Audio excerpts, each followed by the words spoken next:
Welcome all to our short training session. We'll be talking about retailers and suppliers and who has more power. Let me open a short presentation I've got saved for us, and let's take a look at that. You can see that we're going to talk about difference of business models of retailers and manufacturers of consumer processed goods. And the questions we're going to try to answer in a short amount of time is who is more powerful and who is more attractive to investors. Right away, I'm going to ask you guys, Michael and Anna, what you think about it. Just a short answer. Who do you think is more powerful in the world, retailers or manufacturers? And who is more attractive to investors? So let's start with Anna. Yeah, sure. Let me be the first. Thank you, Vadim. From my opinion, retailers are more powerful than manufacturers. And why would you think so? Just share with us some reason for it. I think because they have direct contact to consumers. Excellent. They do, yeah. And if they do have direct contact to consumers, what makes them still more powerful? Why would that be the reason? I think because consumers have all the money. They spend this money.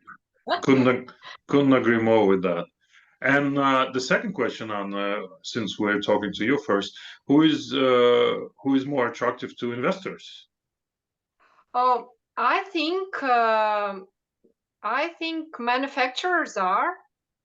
And if you ask me why, yeah, I'd like to know why. I would answer that. As far as I know, the revenue of retail is not very huge.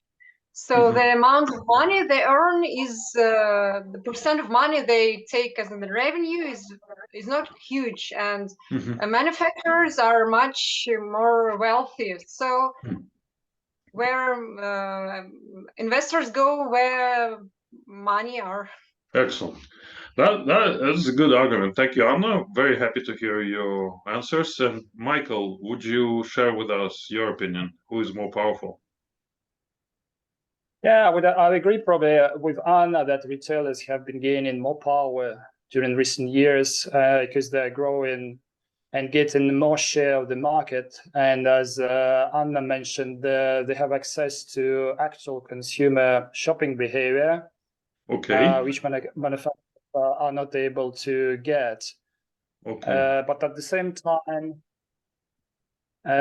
from investor point of view, as far as I know, manufacturers are more profitable versus retailers. So if you invest $1, you would probably get more out of that if you invest into manufacturers. Okay, well, very helpful. So I see that opinions of Michael and Anna do align, and the arguments are fairly similar. So why don't we proceed and see more into it? So first slide I wanted to show you is the concentration. It's mostly European countries I've included here. You can see the concentration of top 3 retailers and share they take of the total retail market in that country. And you can see that in many of the European countries, they take way above 50%. Like Finland is the most extreme case where you can see that it's 3 retailers take up over 90%, and then etc. You can go as low as Poland, but still top 3 retailers take 25%. So it's a very big share, and of course that gives them a lot of power. And the conventional wisdom says that the power of because they're so so big. Let me just change the marker so that you see them better where I'm pointing. So that shows to us why retailers conventionally are viewed as powerful, and you guys told me that in the previous slide. Do you have any questions here? No, but pretty you proved what we guessed with Anna. Excellent. That it depends on the kind of person. Yeah. And Anna, Pretty cool. did you have any? Yeah, I'm good. Okay. Why I haven't included US in here, and US has a number similar to maybe Poland. Would any one of you want to share with me the reason why US is rather lower concentration of top 3 retailers than other countries in Europe? Maybe Anna, would you have a reason? Oh, I think for sure it's because the local markets are local markets of cities is very huge, and you have a lot of local retailers, and competition is very high. So I think maybe this is the answer. Yeah, that's a very good explanation. US is indeed a very even to some extent fragmented market. Many retailers are regional, and that makes bigger number of retailers present in US, and so as a result, top 3 wouldn't be able to hold such a big share like Finland or Portugal. Excellent. Let's go to the next slide. I think it gets more interesting. What I listed for you here is top 10 public manufacturers in the world, not just US, not just Europe, but in the world, Europe, Asia, etc., and top 10 retailers. So you probably know most of the manufacturers. AB InBev is beer, US beer manufacturer, but not just US, Europe too. Ben Kizer is the obviously household chemicals and health and beauty. Coca-Cola, I'm sure you know Danone is the dairy of France, but also worldwide. Heineken is beer. Henkel is, of course, the cleaning detergents. Nestle is a very big food Swiss manufacturer making breakfast foods and candy. PepsiCo, of course, famous for its drinks and snacks primarily. P&G is Procter & Gamble, of course, is all the health and beauty. Unilever is the only one that makes both food and non-food in this list, and they make health and beauty, but they also make some teas and other food. Among retailers, let me just comment on what they are. First one is Ahold Delhaize is a Dutch retailer, but also present in a number of countries. Carrefour and Casino are both French retailers. Costco is the US large retailer. Kroger is the US retailer. Metro is a big German retailer. Target is another big US retailer.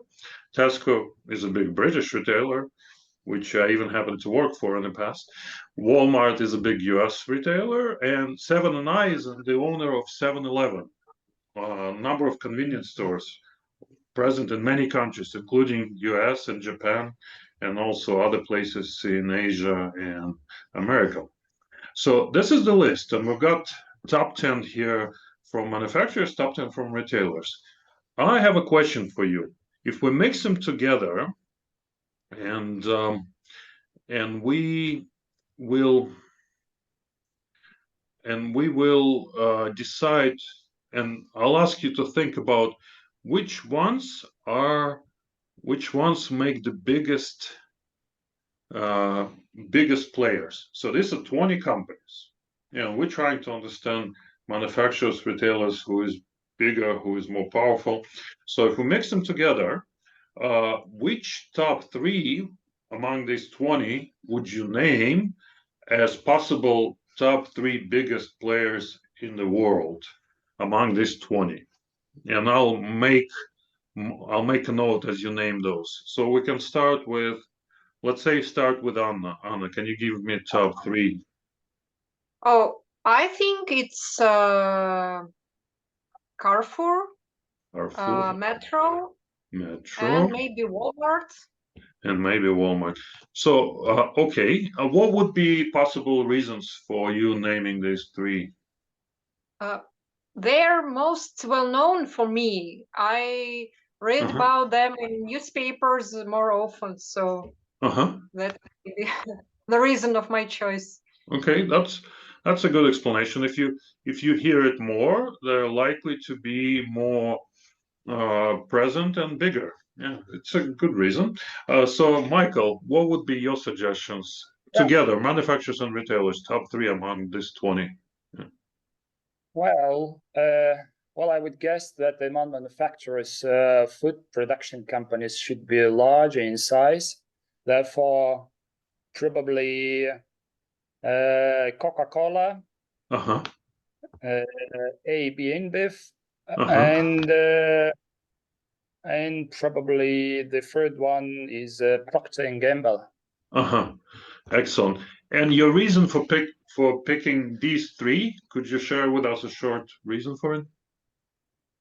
Well, the first two are the food production companies, and I also know them very well. They have a good bunch of well-known brands worldwide and sold throughout the world. So therefore, I would guess they have the largest sales volume. And P&G is not a food one, but still probably number one in the household goods. So therefore, that was my third choice. Excellent. All right.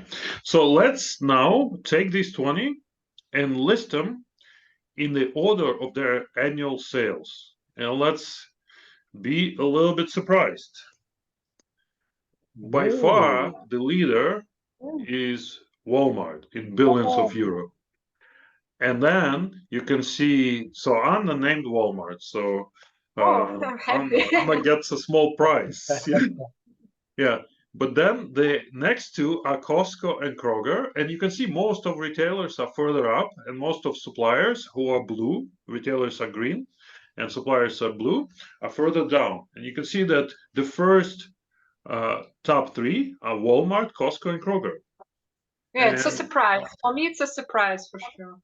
And if we think about why it is so, and partially Anna alluded to the big players, but maybe you could tell me why you think Walmart, Costco, and Kroger are the biggest.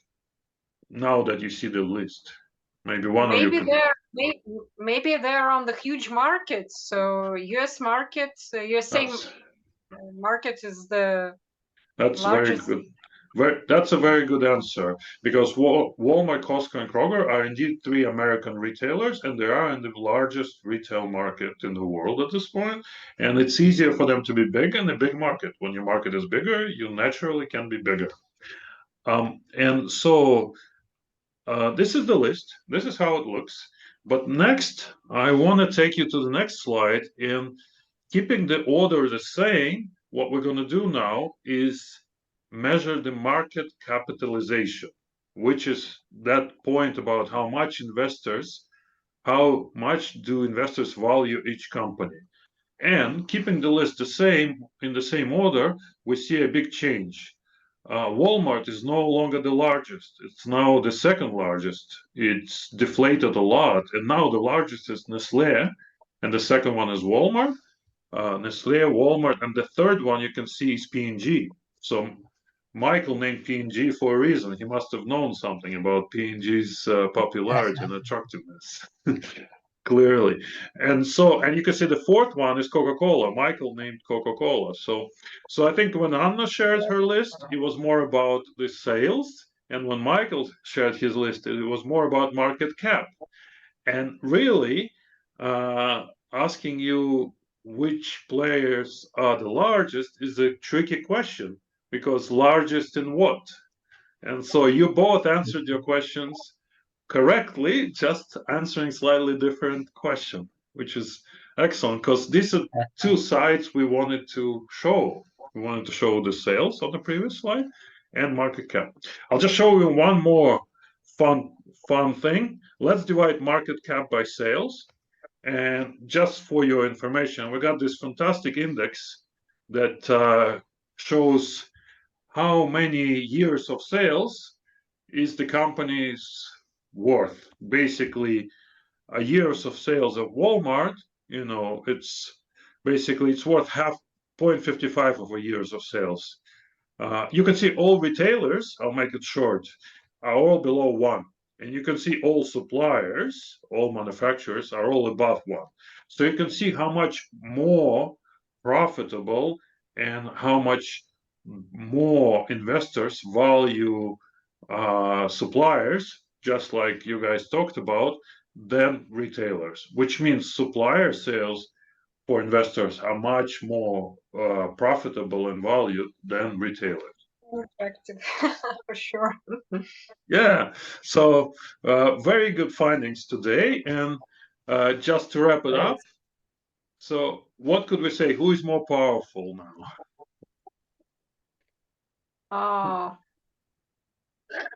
I think still retailers are. Excellent. And who is more attractive to investors? Oh, you know the answer. Obviously, suppliers. Yeah. Michael, yeah, tell me. Yeah, well, as we discussed, as you correctly mentioned, it depends on the angle, from which angle we're looking at this question, yeah? Yeah. From sales perspective, obviously, retailers are much more powerful, but from earnings, potential at least earnings, I would rather invest my buck into production companies, CPG companies, Excellent. to be precise, yeah?